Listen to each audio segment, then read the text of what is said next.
అమరావతి ఒక architectural zone, ఒక concrete జంగిల్గా మిగిలిపోకుండా జవాబుదారీతనం, న్యాయం, ప్రజాస్వామ్యానికి ప్రతీకగా నిలవాలని ఆకాంక్షిస్తున్నాను.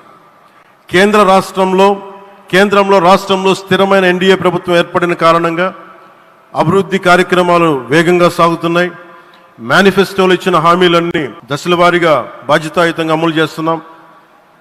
కేవలం మ్యాచింగ్ గ్రాంట్స్ ఇవ్వని కారణంగా గత ప్రభుత్వం రాష్ట్రం కేంద్రం నుంచి పొందాల్సిన వేల కోట్లు నష్టపోయింది. కానీ ఈ ప్రభుత్వం కోఆపరేటివ్ ఫెడరలిజం స్ఫూర్తితోటి పరస్పర సహకారంతో పనిచేస్తున్నాం. రాష్ట్రంలో రహదారులు, రైల్వే, పారిశ్రామిక రక్షణకు సంబంధించి ఈ రోజున మన అమరావతి కాకుండా రాష్ట్రంలో రహదారులు, రైల్వే, పారిశ్రామిక రక్షణకు సంబంధించి ఈ రోజున 1,07,00,000 కోట్ల విలువైన అభివృద్ధి పనులకి ప్రధాని గారు శంకుస్థాపనలు, ప్రారంభోత్సవాలు చేస్తున్నారు.